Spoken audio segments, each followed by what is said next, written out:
How to make a BattleGround game in Roblox. Hey Roblox creators, welcome back to the channel. In today's tutorial I'll show you how to make a BattleGround game in Roblox. Whether you're new to Roblox Studio or looking to level up your skills, this step-by-step guide will get you started on creating your own battle arena. Let's dive in.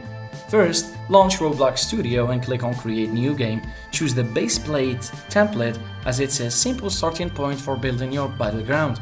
Once it's loaded, go ahead and name your game by clicking the game settings in the top menu. Now, it's time to design your battleground map. Use the terrain tools to add features like hills, valleys, or obstacles to make the gameplay more exciting.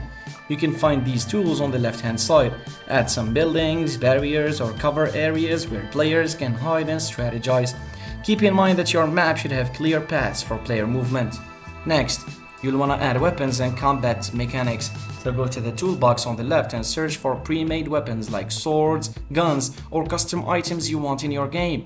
Drag them into your workspace then. Use scripts to create health systems, damage calculations, and respawn points. You can use pre-made scripts from the toolbox or write your own if you're familiar with Lua scripting. For a true battleground experience, you'll want to create teams, so in the Explorer panel, click on Teams and add teams for the players. You can also set game objectives like capturing flags or eliminating other players to win.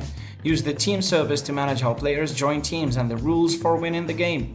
Once you've added all the elements, it's time to test your game. Click on Play in Roblox Studio to test the mechanics and ensure everything works as expected. If you're happy with it, click on File, Publish to Roblox, and make sure to adjust your game settings like privacy and permissions so others can join. And that's it, you've just created your very own battleground game in Roblox. Be sure to keep tweaking your game and adding new features to make it more exciting for players.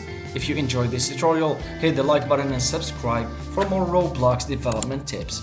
Thanks for watching.